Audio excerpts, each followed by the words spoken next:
The first movie my old man ever took me to watch as a child was the original OG space opera, to beat them all, Star Wars.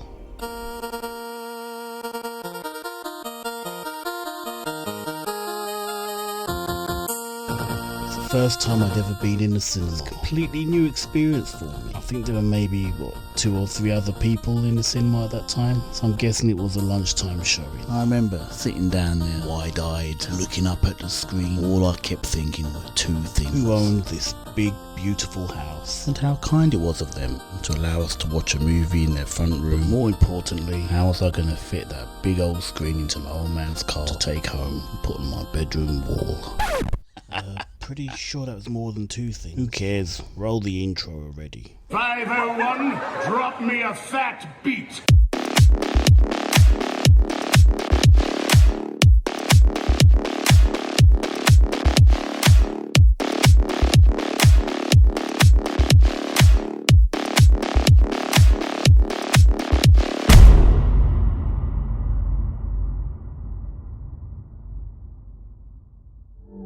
The entertainment industry has always been your go-to when you want to just switch your brain off and, I don't know, forget about your worries for however long.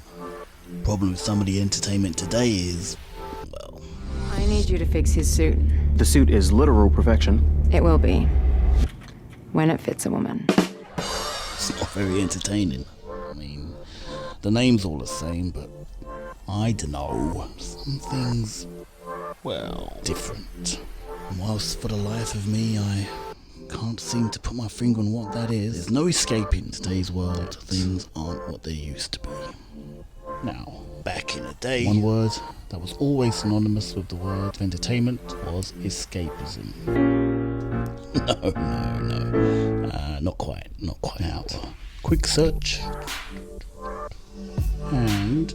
the tendency to seek distraction and relief from unpleasant realities, especially by seeking entertainment or engaging in fantasy. Last bit sounds a bit dodgy. Anyway, may be used to occupy oneself away from persistent feelings of depression or general sadness. Alright, we get it. All this has got to do with Star Wars. That's what's in the title, right? Star Wars. Alright. 2 minutes into the video. Okay, look, that little boy, what, you mean the cat, whatever,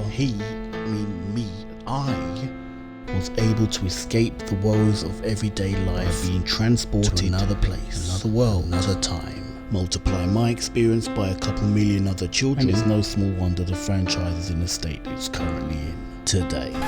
Wait a minute, the reason why what's in what now? Like I said, things aren't quite what they used to be. 1977.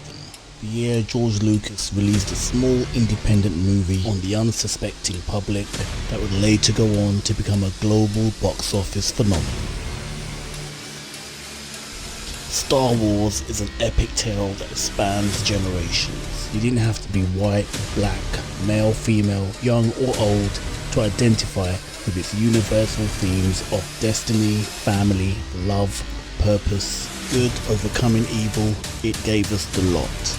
Not to mention one of my favourite actors of all time, Harrison Ford, playing the rugged yet effortlessly cool Han Solo, along with Mark Hamill playing the ever-optimistic Jedi Knight Luke Skywalker, and one of the strongest female characters in sci-fi, Princess Leia, played by the late Carrie Fisher, paving the way for characters like Ripley in the Alien franchise, and Sarah Connor of Terminator fame. Then we have Darth Vader, one of the most iconic and terrifying bad guys to ever grace the screen.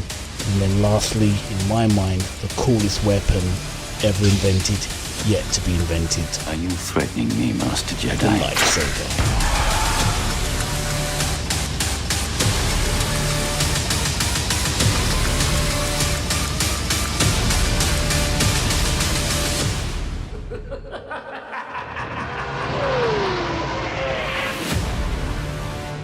For a kid of my age, he was the very height of entertainment. Nowadays, you find that word has a lot less weight to it, if any at all. In fact, you'd have more chance of Gordon Ramsay serving you a greasy cheeseburger at your local McDonald's. You're busting my balls. Because you're in denial.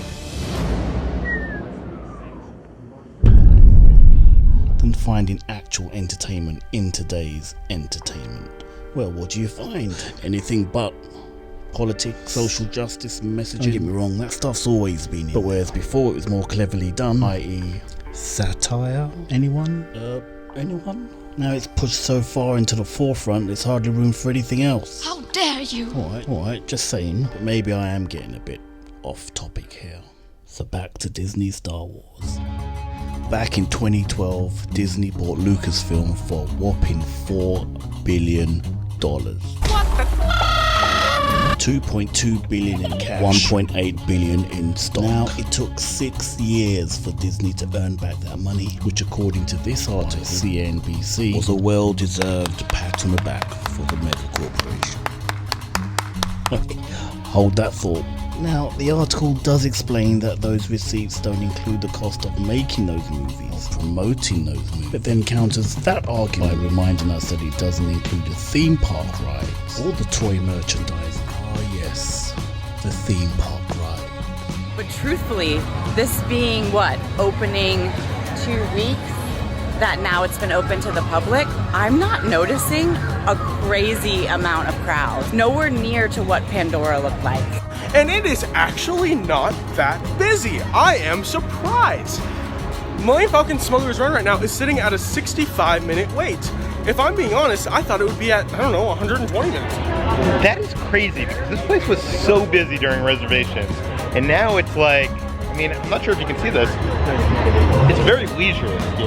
There's not that many people. Feels empty after opening of Star Wars Land. Places like a ghost town. Ghost town. Ghost town. The toy sales. You remember the toy sales, don't you? Yes, unfortunately you do.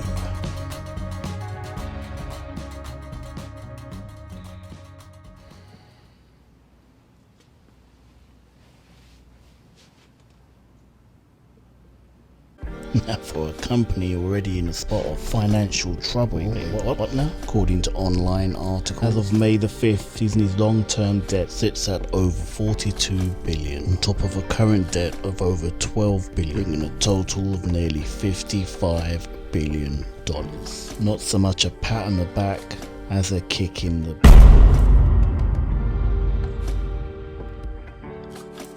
And whilst, some of this is credited to that which we cannot speak of, having a steady revenue streaming from a $4 billion franchise we recently acquired would have helped a little at least. Which makes it all the more frustrating, because I remember watching that first trailer, Force Awakens, like it was the day before yesterday, thinking it's impossible for these guys to get this wrong.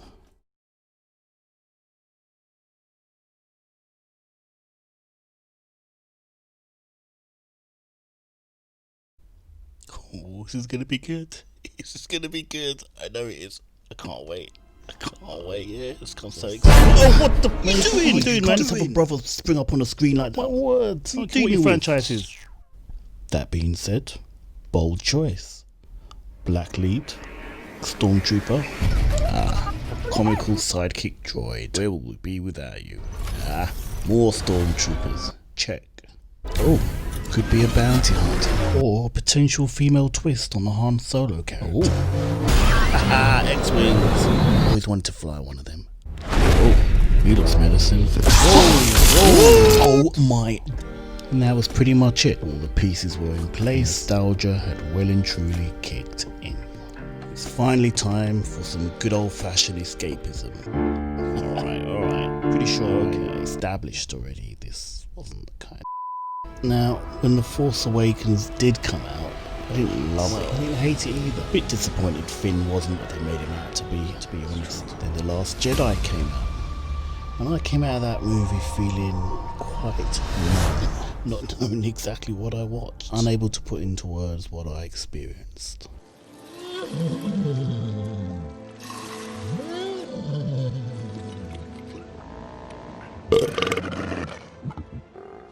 By the time The Rise of Palpatine came out, and by the time The Rise of Skywalker came out, well, that was it. The final nail for the fandom coffin was in, and the coffin itself was 12 foot under.